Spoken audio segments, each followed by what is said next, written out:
So this is it, everybody. We are just one weekend away from WWDC being unveiled, and we're gonna get iOS 26, iPadOS 26, macOS 26, and all the other different operating systems. But in this video, I feel like we've covered everything there is to know when it comes to what we're going to expect when it comes to iOS 26. So let's talk about some of the other things that Apple's working on that should be announced during WWDC, like AirPods getting a revamp, we're going to get some new gaming applications, all first-party stuff that I think is worth going over and something that a lot of people will enjoy. So without further ado, let's talk about the final things that we're going to expect with WWDC. Let's get into it. So before we begin, definitely leave a comment down below what you're expecting with WWDC and what you're most excited for, especially some sleeper things like the first one we're going to talk about, which has to do with probably my most used, if not my second most used Apple product of all time, the AirPods Pro. So the AirPods Pro are one of Apple's best-selling products of all time. So if you go and walk around any city street, go to any gym, 9 times out of 10, it's going to be some version of AirPods in people's ears, and because they are amazing and for the price and the ecosystem features that you get, it's hard to beat what AirPods offer. But there's some awesome new features coming to your AirPods just via a software update. Now I am referring to the newest version of the AirPods Pro. It remains yet to be seen if we're going to get some other features for some other AirPods like the AirPods 4 with ANC or the regular AirPods 4. But the first one we're talking about is going to be camera control. So you're going to be able to tap the AirPod stem to snap photos, which is something that is kind of interesting and something that I didn't know people wanted. Leave a comment down below if that's something that you want to try out. I mean, imagine being able to put your phone right in front of you and then use your AirPods to just tap in here and snap that picture. There are some other ways to remotely control the camera on your iPhone, like using the viewfinder on your Apple Watch, and also just setting the timer on your iPhone as well, but having another function or way of doing that from your headphones, I think is an awesome input method. So the next thing is going to be sleep detection. So if you've ever fallen asleep with those AirPods in your ear, first off, I highly recommend not doing that because I think that does kind of mess with your ear canal if you do it often, especially if you're resting on it. But on the off chances that you are falling asleep, maybe you're on a plane or maybe you fall asleep to take a nap, it'll auto detect that you're asleep based on the sensors that are in there and then be able to completely shut off whatever you're playing. It'll pause the video, pause the music or the podcast, so you're not missing anything and you don't know where you end up stopping. Very curious to see how they end up doing this, but I think it's going to be a nice quality of life update, which again, will be absolutely free. The next one's going to be about enhanced conversation awareness. So right now you're able to actually interact with your AirPods just by moving your head. It was a feature that was released earlier this year, but now with the next version or the next firmware update, we'll be able to actually turn up and down the volume based on what's going on around you. It'll all be adaptive and kind of based on machine learning and what your area and your surroundings are going to be doing. So it'll be able to turn up the volume and also drown out more noise if it's very loud, and then vice versa. If you are in an open area with not a lot of noise, it'll lower the volume a little bit and let some sound in as well, which is a welcome addition. And then also we'll have simplified AirPod sharing modes if you are using iPads for students. So if you have your own AirPods and you are using an iPad at school, you'll be able to share that audio coming from the iPad with students much easier. It remains yet to be seen how they're going to be able to do this, but something that I think is going to be extremely beneficial because a lot of people already have AirPods. And if there are iPads in kind of school settings, being able to connect multiple people to the iPads very seamlessly is going to be a nice added bonus. Another big rumor that came out is going to be all about the iPhone 17 Air.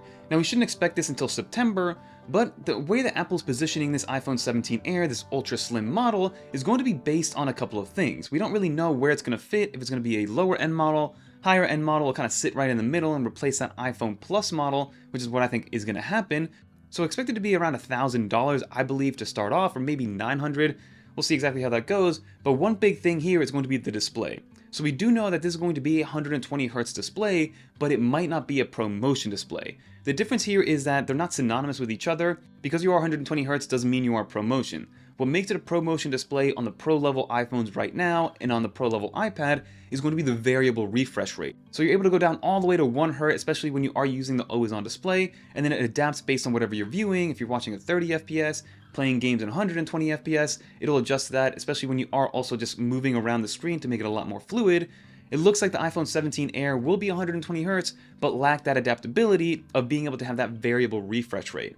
The main reason I believe they're doing this is to be able to combat the smaller battery that's in there to adjust for battery life. Because yes, in theory, being able to go down all the way to 1 Hz is going to be able to save you battery life, but the fact that it is variable moving up and down is actually hurting battery life and better suited for larger iPhones with larger battery cells, and that's why it's going to be in the Pro and probably not on the 17 Air. Are we going to be able to toggle that off and on in the settings, maybe go from 60 to 120 in there in the general settings, or if it's always going to be 120 Hz, we're going to have to deal with whatever comes with that as a consequence. And then also, like I mentioned, this is going to mean that there's going to be no always on display, and I think Apple's also doing this to help differentiate a little bit more between the regular model, the Air model, and then the Pro models, so you are giving a little bit if you are downgrading to the slimmer phone because you aren't getting the full Pro Motion display, which again is one of the best things when it comes to Apple displays in general.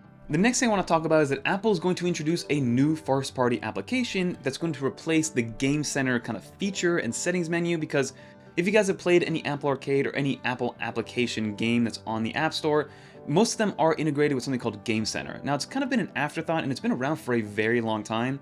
And Game Center is there to kind of compare yourself to friends, see leaderboards, see some milestones, get badges and stuff like that. But it hasn't really been fleshed out or, again, advertised too much. Sometimes I see a little drop down come on saying that you're logged into Game Center, but that's pretty much about it in terms of my extent with it.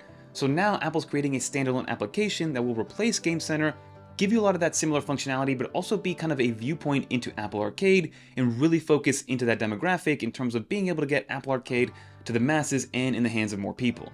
It's also going to aim to enhance the gaming experience across iPhone, iPad, Mac, and Apple TV, being able to sync across all your devices a lot better. It also includes all those leaderboards and the badges and the milestones that come with it. Probably a lot easier to maybe chat with friends inside of that Game Center application as well, so all welcome additions. And I, for one, I'm an Apple Arcade user. I like to play casually, maybe an NBA 2K. I like to be able to download games and not have to deal with in-app purchases, and I think this is going to be very focused on Apple Arcade and maybe omit some of those third-party applications like Fortnite and Epic Games. And then lastly, there is a report coming out that HomePads are actually going to be coming out this year. Now, this HomePad has been teased for a while, and we've seen some foreshadows with first-party applications like the News Plus app and the new recipe catalog, in the way that it kind of showcases how to follow those recipes in this kind of like lyric style format that's very big, very pretty, very beautiful. And it looks like it's meant to go on some sort of static kind of display that's in your kitchen, in your living room, and that's exactly what the HomePad is going to be. It's going to be a HomePod base of sorts. That's going to be a speaker that's going to have built-in Siri and things of that nature, and then there's going to be an actual display on here, which is going to be around 6 to 7 inches in size. People are saying it's going to be basically 2 iPhones put together vertically, or 2 iPhone Pro Maxes. So it will be a decent size overall for us to be able to view everything we need, and it should be your new home hub for anything that involves your smart home. So think of being able to control your temperature, your smart lights, anything that involves the HomeKit application, as well as some auxiliary applications like being able to research something, look at the recipes that you're using, and I'm sure there's going to be a whole third-party app ecosystem that people are going to be developing for to be able to have that in your kitchen, in your living room, or wherever the case may be. And I'm sure it's going to interact with other HomePods, HomePod minis, have the intercom system, and it's going to be a beautiful thing to see, especially when it comes to the HomeKit and the Apple ecosystem in your home. I, for one, am excited for something like that. And let's see if you're going to be able to remove that little tablet and see if we can have a move around, maybe first-gen iPad type of situation, which would be very, very cool. But that's everything to expect at WWDC, as well as some other news stories that came out in the Apple tech world. Like I said, I'm very excited. Definitely get subscribed, because we're going to be covering everything in real time, talking about the new versions of iOS, iPadOS, macOS, see if we're actually going to get some pro-level features on the iPad Pro finally to make it worth almost that $2,000 price point at this point. But that'll do it, everybody. If you did make it to the end, leave a comment down below of what you expect, what you're most excited for, and if you're going to be installing betas on the first day. Leave a dolphin if you made it to the end as well in the comments down below. And if you want to watch more videos like this one, definitely check out one of these videos right here. And until next time, I'm Fernando. Peace, everybody. Let's go. Pro-level iPad features. Please, Apple.